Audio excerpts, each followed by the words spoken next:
এইখানে একদম বসে পড়লাম গাজর তারপর বরবটি কাটতে। তো কাটা হয়ে গেছে, এবার তোমার বরবটিগুলোকে ভালো করে তেলে ভেজে নিলাম, গাজরগুলো ভেজে নিচ্ছি।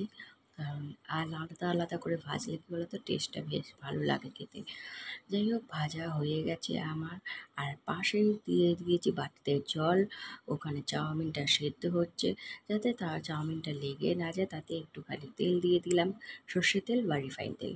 এখানে ডিমের ভুজিয়া, পেঁয়াজ কুচি সব ভেজে নিয়েছি। এই দেখো, সমস্ত কিছু দিয়ে ভালো করে ভাজা হচ্ছে। তো চলো, এই দেখো এখানে ডিমটাও ফাটিয়ে দিয়ে দিয়েছি, দেখতে তো। এই যে দিয়ে দিলাম বিট গাজর, তারপরে তোমার বরবটি ভাজা, এইসবগুলো দিয়ে চাউমিনটা সেদ্ধ হয়ে গিয়েছিল বেশ ভালো ভালো করে। এই দেখো, এবার সার্ভ হয়ে গেছে। কীরকম খেতে লাগছে? হেব্বি ফাটাফাটি। ঠিক আছে, তোমরাও বলবে কীরকম লাগছে।